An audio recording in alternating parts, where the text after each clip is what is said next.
Halo guys, apa kabar? Kali ini kita akan membahas alur sebuah film bertemakan survival atau bertahan hidup lagi. Film berdasarkan kisah nyata ini menceritakan sekelompok backpacker yang mencoba menjelajahi hutan Amazon di Amerika Selatan untuk menemukan suku pedalaman Amazon yang masih terisolir dari dunia luar. Namun sayang, di tengah belantara, mereka menghadapi banyak sekali rintangan sehingga membuat mereka terpencar dan tersesat. Bagaimana cara mereka bisa bertahan hidup dan selamat? Ini dia Jungle.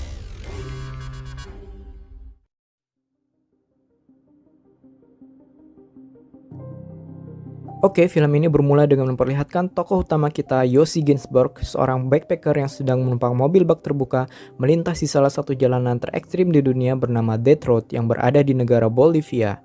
Ia bermaksud untuk menuju ke sebuah pulau yang berada di tengah danau untuk berkemah di campground yang berada di sana. Di saat akan menyeberang menggunakan perahu, Yossi bertemu dengan Markus, seorang guru dan pelancong dari Swiss yang memiliki tujuan yang sama dengannya. Mereka pun berkenalan dan memutuskan untuk membuat camp bersama. Ketika mereka sedang berjalan-jalan ke kota di tengah pulau, mereka secara tidak sengaja bertemu dengan Kevin, seorang fotografer petualang yang juga merupakan teman dari Markus. Sebelum berpisah dan meninggalkan Bolivia, mereka kemudian memutuskan untuk menghabiskan sisa waktu bersama di La Paz, ibu kota Bolivia, dan menginap di penginapan yang sama. Suatu hari, Yossi yang sedang berjalan sendirian di sebuah pasar bertemu dengan Carl, yang menawarkannya sebuah petualangan menjelajahi belantara Amazon untuk menemukan suku Toromonas, suku asli Amazon di Bolivia yang masih terisolir dari dunia luar. Yossi yang tertarik kemudian mengajak Markus dan Kevin untuk ikut serta bersamanya. Sempat ragu, ketiganya pun bersepakat untuk bertemu dengan Carl terlebih dahulu untuk mengetahui detail perjalanannya sebelum memutuskan untuk ikut atau tidak dalam petualangan itu. Mereka pun kemudian bertemu di sebuah kedai kopi, dan setelah Carl menjelaskan detail perjalanannya, Kevin dan Markus akhirnya setuju untuk ikut dalam petualangan menjelajahi belantara Amazon itu.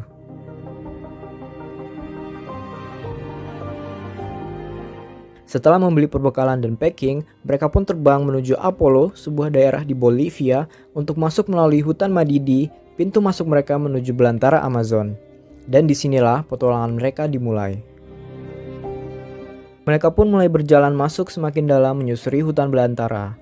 Awalnya semua terasa menyenangkan sampai Markus mulai mengeluh tentang perjalanannya yang membuat Yossi dan Kevin mulai khawatir. Di tengah perjalanan, mereka sempat terpisah dengan Carl dan kehilangan arah yang menyebabkan mereka berselisih. Namun akhirnya mereka dapat terselamatkan oleh penduduk sekitar yang menunjukkan arah yang benar menuju desa terdekat. Akhirnya, mereka kemudian dapat bertemu kembali dengan Carl yang sudah menunggu di pinggir sungai, dan mereka pun sampai di desa pertama yang akan mereka lewati, yaitu desa Asariamas.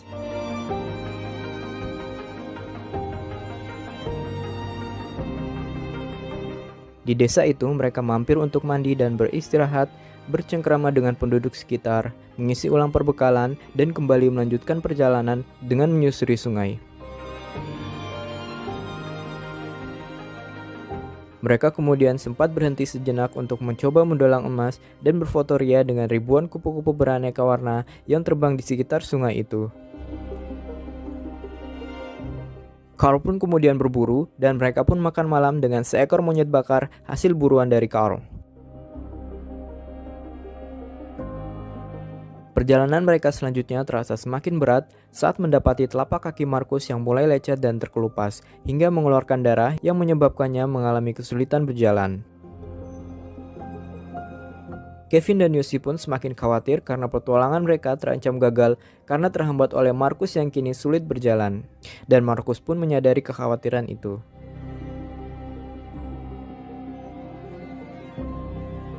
Carl pun kemudian merencanakan untuk kembali menuju ke desa Asariamas karena perjalanan mereka sudah tidak dimungkinkan dengan kondisi Markus saat ini. Alih-alih mengikuti rencana Carl untuk kembali ke desa Asariamas, mereka malah membuat sebuah rakit dan berencana untuk meneruskan petualangan mereka dengan menyusuri sungai. Namun di tengah perjalanan, Carl yang sedari awal tidak menyetujui rencana ini, kemudian terlibat perselisihan dengan Kevin yang merasa bahwa Carl tidak cukup cakap dalam memimpin mereka melewati jeram yang ada di sungai itu. Perselisihan itu menyebabkan Carl memutuskan untuk tetap kembali ke kota dengan atau tanpa mereka.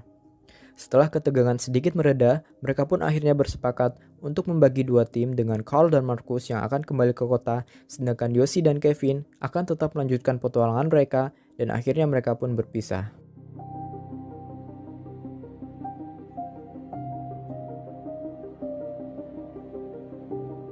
Yoshi dan Kevin pun kemudian menaiki rakitnya dan mereka kembali melanjutkan petualangan mereka dengan menyusuri sungai. Namun naas karena terlampau asik menikmati suasana yang ada, mereka terlambat menyadari telah masuk ke dalam sebuah ngarai berarus deras yang menyebabkan rakit mereka kandas dan membuat Yoshi hanyut terbawa arus.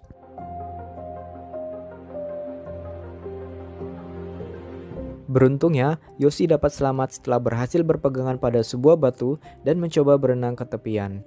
Setelah menyelamatkan juga tasnya yang ikut hanyut, Yoshi kemudian berjalan mencari Kevin yang terpisah dengannya.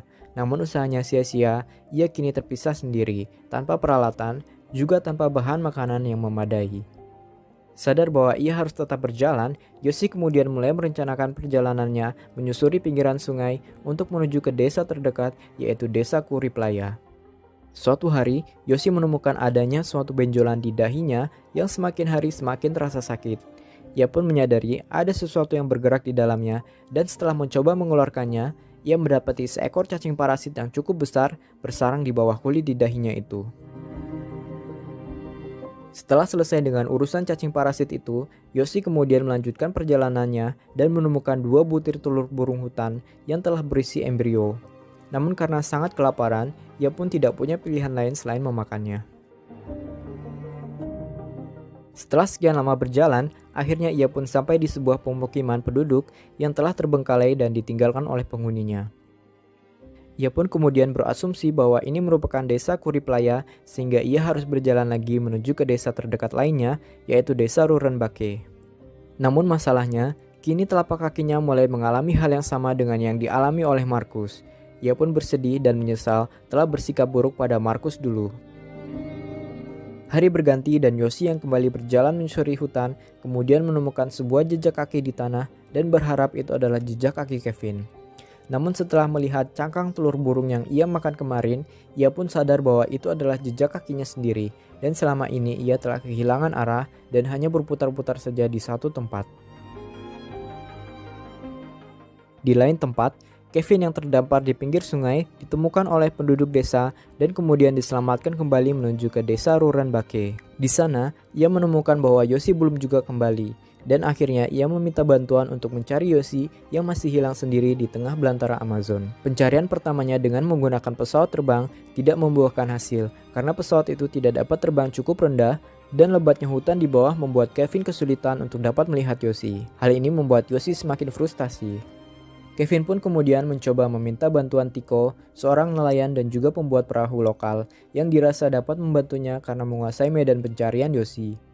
Sempat menolak, namun akhirnya Tiko bersedia untuk membantu Kevin dan akhirnya mereka berdua berangkat untuk mencari Yoshi dengan menyusuri sungai ke hulu menggunakan perahu bermotor. Di dalam hutan, Yoshi secara tidak sengaja menemukan seorang wanita suku pedalaman Amazon yang tengah menangis sendirian. Dan akhirnya, ia pun memutuskan untuk sementara waktu bersamanya sehingga ia tidak sendirian dalam berjalan menyusuri hutan. Sampai pada suatu malam, ia menyadari bahwa wanita yang menemaninya selama ini hanyalah halusinasinya saja, yang membuatnya semakin terpuruk dan mulai kehilangan kewarasannya. Kini, cara berjalannya pun mulai sempoyongan, dan ia mulai menggigau tak jelas. Ia pun kemudian secara tak sengaja terperosok ke dalam sebuah lumpur hidup dan membuatnya terjebak di dalamnya.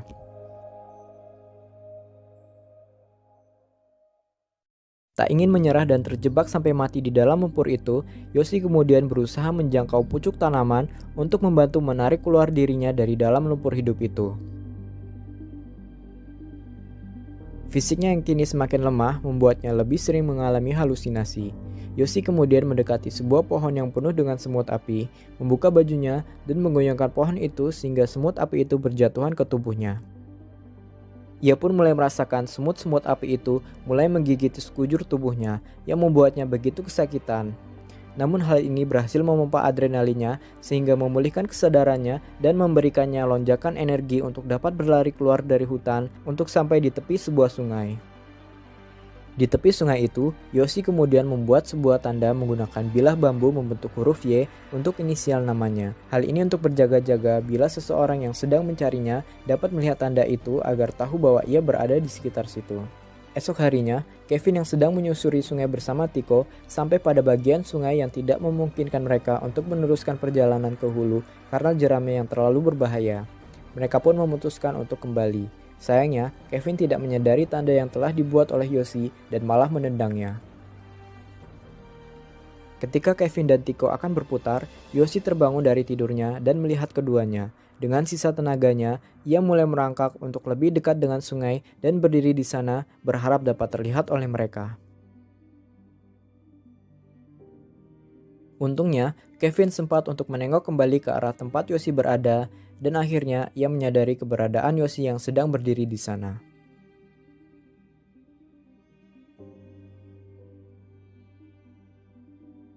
Kevin dan Tiko pun memutarkan kembali perahunya ke arah tempat Yoshi berada, dan akhirnya Yoshi pun dapat diselamatkan dan dibawa kembali ke desa.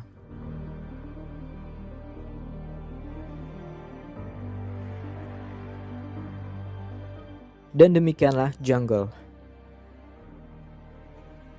Oke guys, belakangan diketahui bahwa Marcus dan Carl tidak pernah sampai ke kota La Paz di Bolivia. Kevin dan Yoshi pun sempat melakukan pencarian keduanya, namun mereka tidak pernah ditemukan dan tidak diketahui keberadaannya hingga saat ini. Dan berikut ini adalah foto-foto asli Yoshi dan Kevin setelah diselamatkan.